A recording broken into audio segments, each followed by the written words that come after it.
जय श्री कृष्ण मित्रों, आइए देखते हैं सुमित ज्ञान यूट्यूब चैनल में। कहते हैं अर्जुन की शरणागति वत्सलता और श्री कृष्ण के साथ युद्ध। एक बार महर्षि गालव जब प्रातः सूर्यार्घ प्रदान कर रहे थे, उनकी अंजलि में आकाश मार्ग में जाते हुए चित्रसेन गंधर्व की ठोकी हुई पीक गिर पड़ी। मुनि को इससे बड़ा क्रोध हुआ। वे उसे सांप देना ही चाहते थे कि उन्हें अपने तपोनाश का ध्यान आ गया और रुक गए। उन्होंने जाकर भगवान श्री कृष्ण से फरियाद की। श्याम सुंदर तो ब्राह्मण देव ठहरे ही झट प्रतिज्ञा कर ली 24 घंटे के भीतर चित्रसेन का वध कर देने की। भगवान कन्हैया से जाकर के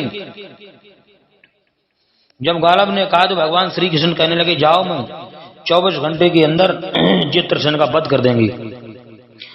ऋषि को पूर्व संतुष्ट करने के लिए उन्होंने माता देवकी तथा महर्षि के चरणों की शपथ भी ले ली। गालव जी अभी लौटे ही थे कि देव ऋषि नारद बीड़ा झंकारते पहुंच गए। भगवान ने उनका स्वागत आतिथ्य किया। शांत होने पर नारद जी ने कहा, प्रभु आप तो परमानंद कहे जाते हैं, आपके दर्शन से लोग विषाद मुक्त हो जाते हैं, पर पता नहीं क्यों आज आपके मुख कमल पर विषाद की रेखा दिख रही है। इस पर श्याम सुंदर ने गालव जी के सारे प्रसंग को सुनाकर अपनी प्रतिज्ञा सुनाई। अब नारद जी को कैसा चैन आनंद आ गया। झपट पट चले और पहुंचे चित्रसेन के पास। चित्रसेन भी उनके चरणों में गिर अपनी कुंडली याद लाकर ग्रह दशा पूछने लगा। नारद जी ने कहा, अरे तुम अब यह सब क्या पूछ रहे हो? तुम्हारा अंतकाल निकट आ पहुंचा है। अपना कल्याण चाहते हो तो बस कुछ दान पुण्य कर लो।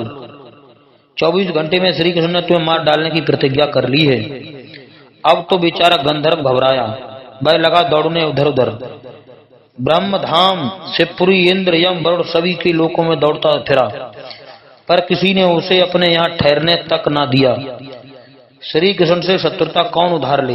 अब बेचारा गंधर्व राज अपनी रोती पीटती स्त्रियों के साथ नारद जी की ही शरण में आया।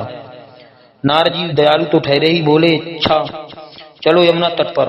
वहां जाकर एक स्थान की दिखलाकर कहा, आज आधी रात को यहाँ एक स्त्री आएगी। उस समय तुम ऊंचे स्वर में विलाप करते रहना, वह स्त्री तुम्हें बचा लेगी।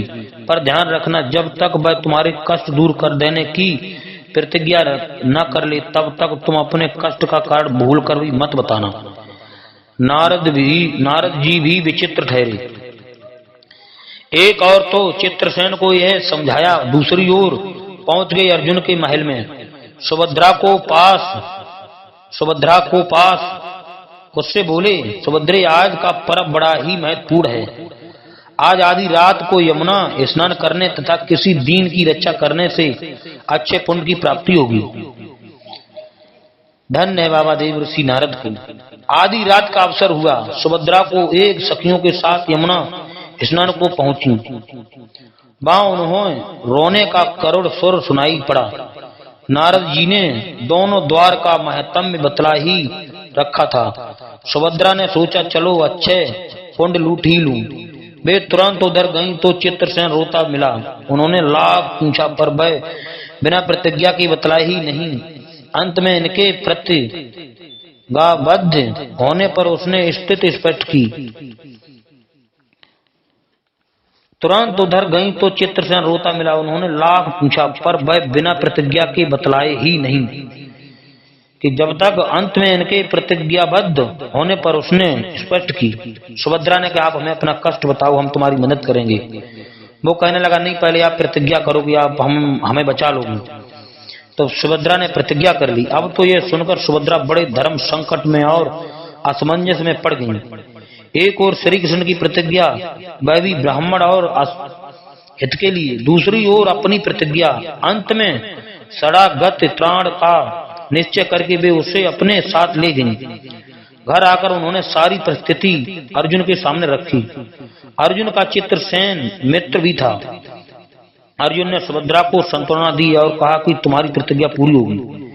नारद जी ने इधर जब यह सब ठीक कर दिया तब द्वारका पहुंचे और श्री कृष्णचंद्र से कह दिया कि महाराज, अर्जुन ने चित्रसेन को आश्रय दे रखा है, इसलिए आप सोच विचार कर ही युद्ध के लिए चलें।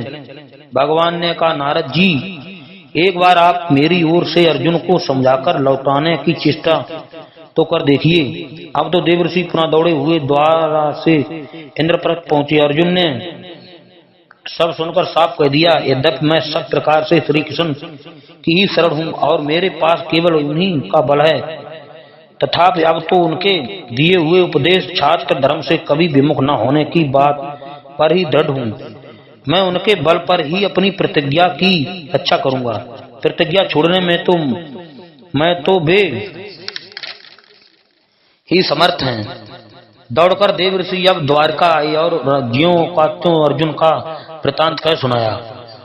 अब क्या हो, युद्ध की तैयारी हुई। सभी यादव और पांडव रण क्षेत्र में पूरी सेना के साथ उपस्थित हुए। तुमुल युद्ध छिड़ गया। बड़ी घमासान लड़ाई हुई पर कोई जीत नहीं सका। अंत में श्री कृष्ण ने सुदर्शन चक्र छोड़ा, अर्जुन ने पशुपास्त्र छोड़ दिया। प्रलय के लक्षण देखकर अर्जुन ने भगवान शंकर को स्मरण किया। उन्होंने दोनों शास्त्रों को मनाया। फिर वे भक्त वत्सल भगवान श्री कृष्ण के पास पहुंचे और कहने लगे, प्रभु, राम सदा सेवक रुचि राखी कि हे प्रभु, राम सदा सेवक रुचि राखी, वेद पुराण लोक सब साखी। मोर वचन चाहे पड़ जाए फीका, भक्त वचन पत्थर की लीखा। भक्तों की बात के आगे अपनी प्रतिज्ञा को भूल जाना तो आपका सहज स्वभाव है। इसकी तो असंख्य आवृत्तियां होंगी। अब तो इस लीला को यहीं समाप्त कीजिए। बाण समाप्त हो गए। प्रभु युद्ध से विरत हो गए। अर्जुन को गले लगाकर उन्होंने युद्ध श्रम से मुक्त किया।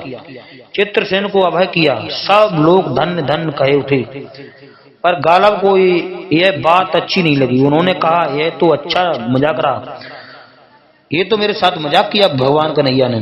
स्वच्छ हृदय के ऋषि बोल उठे, लो मैं अपनी शक्ति प्रकट करता हूँ। मैं कृष्ण, अर्जुन, सुभद्रा समेत चित्रसेन को जला डालता हूँ।